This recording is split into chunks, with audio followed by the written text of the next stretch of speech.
संत आश्रम में सेवा करने जाता, बड़ा जवान जब हुआ, माता पिता ने विचार किया कहीं ऐसा नहीं हो ये संत बन जाए, विरक्त हो जाए। कहने लगे बेटा तुम महाराज के आश्रम में मत जाएगा, लेकिन बचपन से भाव था सेवा करने का और फिर भी जाए। माता पिता ने विचार किया चलो ऐसे नहीं मानेगा, इसका शादी विवाह कर। शादी विवाह कर दिया, फिर भी वो आश्रम में जाने लगा संत सेवा करने। माता पिता ने उसकी पत्नी से कहा बेटी तुम इसको कहीं ऐसा नहीं हो ये विरक्त हो जाए, संत बन जाए। पत्नी कहने लगी देखो जी आप आश्रम में चले जाते हो, लेट अवेर आते हो, और मैं जब तक आपको देख नहीं देती हूँ मैं खाना भी नहीं खाती।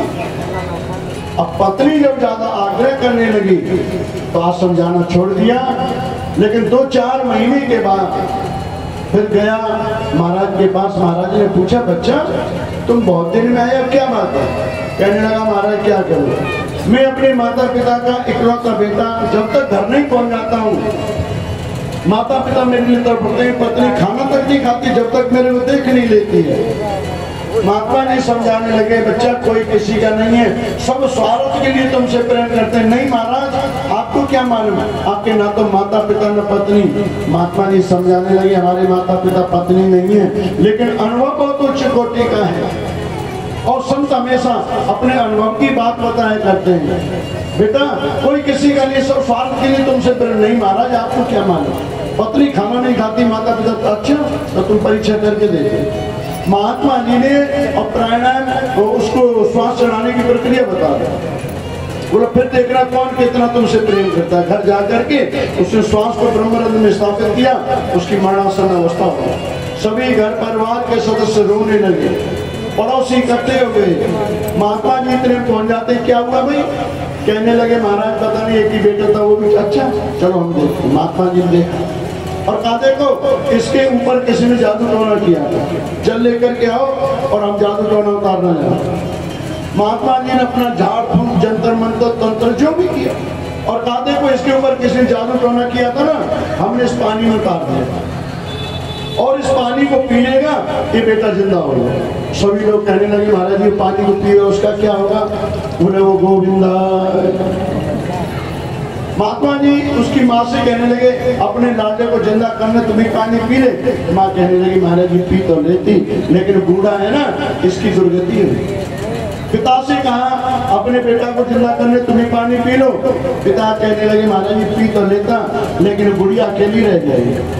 महात्मा जी थोड़ा सा मजाक किया, ऐसा करो दोनों बुढ़े बुढ़िया आधा पानी पी लो, तुम्हारी अंत्येष्टि क्रिया भी एक साथ हो, लेकिन फिर भी पीने को तैयार।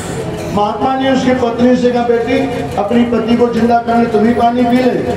पत्नी कहने लगी महाराज जी अभी तो मैंने संसार में आके कुछ देखा भी नहीं, जब मेरे सास ससुर बुढ़े बुढ़िया ने पानी नहीं पिया तो महाराज जी मैं क्यों पीऊं? तो महात्मा जी कहने लगे अच्छा तो फिर कोई नहीं पीता तो फिर हम ही पी ले। सब लोग इकट्ठे थे, हाँ महाराज जी संत बड़े परमारथी जिनके शीतल अंग और तपत बुझा में और की दे अपना।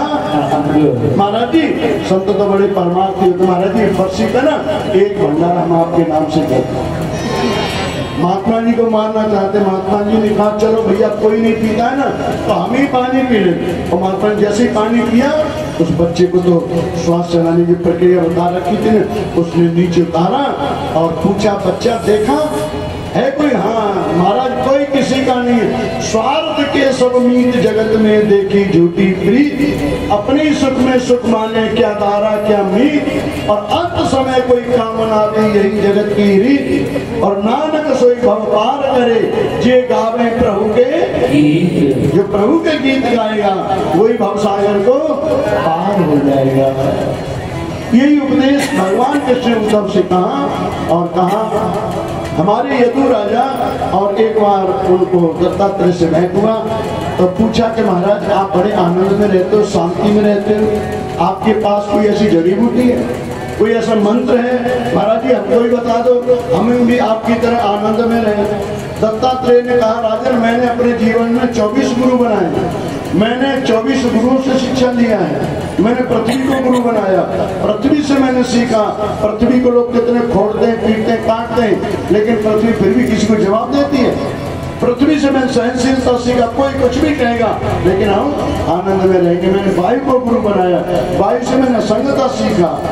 वायु जैसे गंदगी के ढेर पर जाएंगी, थोड़ी देर के लिए गंदगी ग्रहण फिर त्याग कर दे, फूल के ढेर पर होकर के जाएंगी, सुगंधी का त्याग कर दे। मैंने वायु का संग, आकाश को मैंने गुरु बनाया। आकाश से मैंने सीखा कि आकाश अंदर बाहर निर्मल, इसी पर हम भी अंदर बाहर से निर्मल रहेंगे। बोले राजन, और तो और मैंने अपने शरीर को भी गुरु बनाया। इस शरीर से मैंने सीखा, ये शरीर जन्म लेता है, बड़ा होता है, बाल बच्चे धन इकट्ठा करते हैं, फिर सोचते हैं चलो परिवार सेट है। जब हमारा परिवार सेट हो जाएगा ना, जब जाके भजन करेंगे, गंगा नहाएंगे, कथा सुनेंगे, पूजा दान पुण्य करेंगे। लेकिन ध्यान देना, जब तक परिवार सेट हो नहीं पाता, ये जीव स्वयं अपसेट हो जाता। फिर पुनः उसके लिए पुनरपि जननम पुनरपि मरणम पुनरपि जननी, फिर पुनः उसी के लिए जन्म लो, बड़े शादी ब्याह, बाल बच्चे धन, फिर सोचते चलो परिवार सेट कर दो। जब हमारा सारा परिवार सेट हो जाएगा ना, जब काम करेंगे। लेकिन इतने में परिवार सेट हो नहीं पाता है, ये जीव स्वयं अपसेट हो जाता है। लेकिन हमारे संत कहते हैं, शास्त्र कहते हैं, अरे जीव तुम परिवार सेट करने कहाँ जाएगा? जब तक तुम परिवार सेट करेगा ना, इतने में तुम स्वयं अपसेट हो जाएगा। और पहले तुम अपने को सेट कर ले, जब तुम स्वयं सेट हो जाएगा तो तेरा संसार परिवार अपने आप सेट हो जाएगा। ये उपदेश और जब कृष्ण भगवान ने उद्धव को दिया, उद्धव से कहा वो तुम जाओ भद्रकाश्रम, अर्जुन से कहा तुम जाओ हस्तिनापुर, यदुवंशियों से कहा तुम जाओ प्रवास क्षेत्र। सभी बोलिए वृंदावन में हरि लाल की, सभी और यदुवंशी प्रवास क्षेत्र में